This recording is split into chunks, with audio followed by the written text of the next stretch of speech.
those of you studiously following along will know that Alan got up to Wick safely, up in Scotland's northeast, near the furthest tip of mainland Britain in fact. But you'll also know that there were jobs completed in the spring down near Edinburgh that didn't quite find their way into episodes before we set off, and I was impatient to share the journeys with you.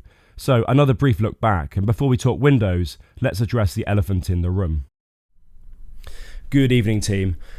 Of course, it makes an awful lot of sense for me to now have an extra chat with you after what I said in the last episode, which I know has shocked a lot of people, saddened hundreds and hundreds and hundreds, and that's both really sad because I was enormously surprised by the outpouring of understanding, in fact, from all of those hundreds and hundreds of comments that I got.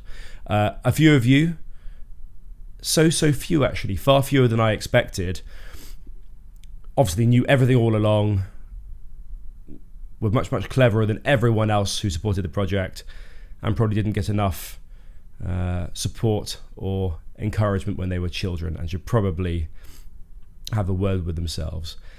I think some of them may be slightly shocked by the fact that when they did send a handful of slightly just straightforward unpleasant comments in the comment section, that I actually did what I said I always do, which was I leave them alone. I leave them live in the comment section, but I'm within my rights to kick back with a few facts and ideas. But that was luckily such a small slice, and the low level of unsubscribing, I'm still baffled as to how that happened. There's still the vast majority of you are sticking around, and whether that's for just the last few episodes, and of course this is going to be another one of the catch-up episodes that happened when I was doing work down in the Forth near Edinburgh over the winter and the springtime. Anyhow, there are going to be a few more episodes left. I will put exactly the same amount of effort into them as I did before, and I'm hoping that will provide a nice finale to the Alan story. And of course I'll try and document what happens with Alan. And I said I was going to not do an ultra long episode last time round because I wanted to not preempt what was going to be asked, but the truth is there weren't that many questions in the comments. It was mostly just you guys sharing your thoughts and sometimes your feelings. And so there aren't actually a long list of questions I need to answer. The obvious ones mostly have already been answered. There were a few questions that, like, why can't you just put an outboard motor on the back? Why can't you do this and that? Why can't you just be like all the other single screw boats through history that have managed to do oceans? And I've answered all of those pretty much in line in the comments, and I don't think there's much point treading over those again. The other question that I suppose I have been asked, which I can answer, is what is next for Alan. Now, I'm tentatively, via the Shetland community and some of the really lovely people that I've met there already, I've put word out amongst the community for potential people who might be able to do something useful or interesting with Alan, whether that be travelling distances, whether it be locally around the islands, or whether it's using the assets that Alan has for other uses. I'm very open-minded about what people do, but that's going to be my primary plan, not least because of course freighting Alan around the world would be an absolute nightmare, so keeping him local would be really nice. Anyway, I did want to just share my thoughts about how I thought that went after the last episode, because I literally didn't know what was going to happen, whether there was going to be a full-on revolt, and in particular those of you who have been very generous towards the channel over the last 2 or 3 years. I wouldn't say I was more worried about how you were going to respond, but of course there's an extra level of investment on so many levels that have occurred there, that of course it was in the back of my mind that that particular cohort might find it extra difficult. As it turned out, everyone seems keen for the next stage, and I am not going to suddenly jump in before I've even finished this project and tell you I'm going to do this and this and this and this and this. I have an idea that's been bubbling away for a long time, and I'm going to provide some explainer videos first to explain what the problem is and how I might want to try and solve that problem using a design and build of something which, shock horror, may involve some of the skills that I've learned on the Adam project, like hull design and so on, and in particular electronics, hybrid diesel setups and all sorts of other things like that. So we'll see how that goes. The The budget, again, will be constrained, but I hope significant, so that we don't do things on a shoestring, but we also don't do things where there's an unlimited tap of money, because I think sometimes if there is an unlimited tap of money, it takes away from some of the challenge. And a thread that's run through so many of my projects throughout my career so far is not being able to simply spaff money up the wall, because I think often, obviously, it's wasted, but secondly, I think it takes away from some of the spirit of the endeavour. That's what I believe. Anyhow, I will let you get on with this episode about Windows, which is very, very exciting, and I will have a glass of wine. It's notable how some of you, in your comments after the last episode, sent me either direct messages, emails, or just in the comments, just said, Alex, mate, take a day off. And, well, you were right. I haven't had many of those. Anyhow, I'm here to create videos for you. Onwards to this one. Bye. The prospect of doing the rest of Alan's new windows is quite the adrenaline hit, I understand, so I'll start us off more calmly.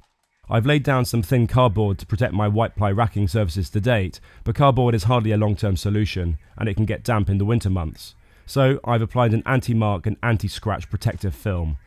I hope that readies you for masking tape covering the inside of the upper quartet of old original small hardened glass windows. Let's go for the forward-facing one first. Hopefully you can hear me over the wind. It's still quite windy after the last storm blew through.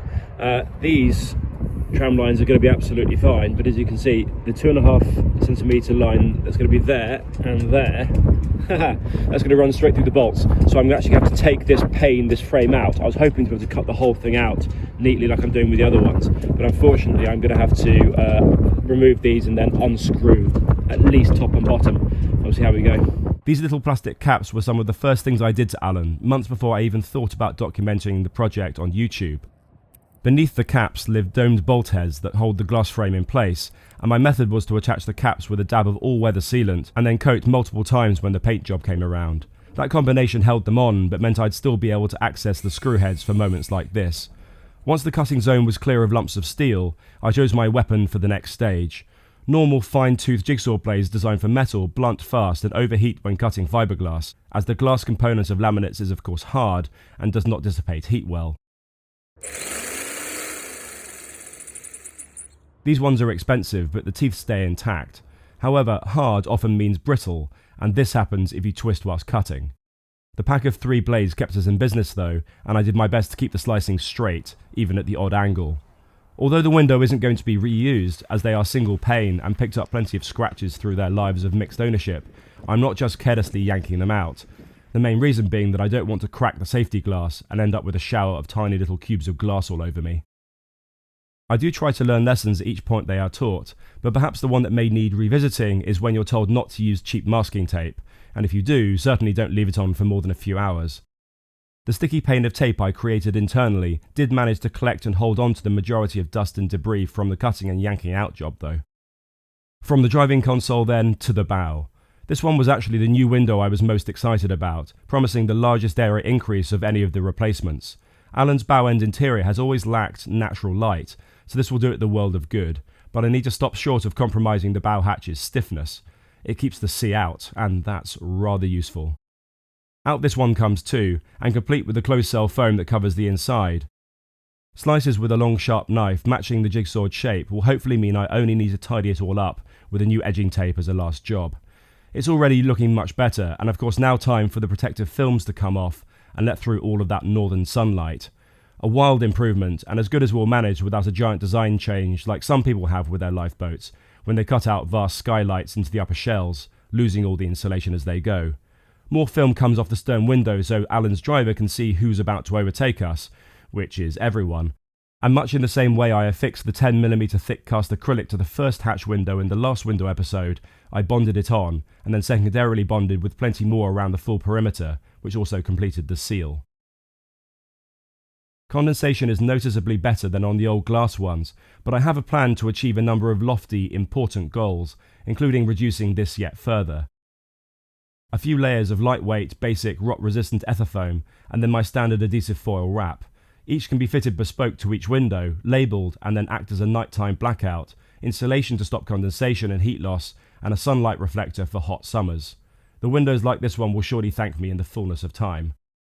Okay, so currently the acrylic is bonded to the fiberglass upper shell using 2 separate applications of high-strength mastic adhesive with very high grab and resistance to UV, moisture, oils and solvents and so on, but we should go for some mechanical backup, as losing a window would be rather sad.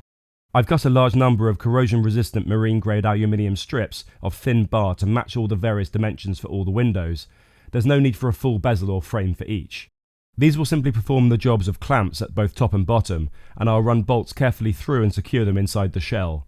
Since the quantity of aluminium will wildly outcompete the stainless steel bolts, plus it will be painted, we don't have any galvanic corrosion worries. Plus the mini grinder to smooth off those sharp ends. Some etch primer and then black undercoat, with a gloss top coat planned for once they are all on the boat and in place. And carefully place 6mm holes to use as guides for the special plexiglass drill bit I ordered from across on the continent that will carefully pass through the acrylic windows themselves without snagging or cracking them. As was very much the way of my winter and spring with Alan ashore, the work took us into the night, and it'll take us to the end of this brief update that isn't really an update. Bye.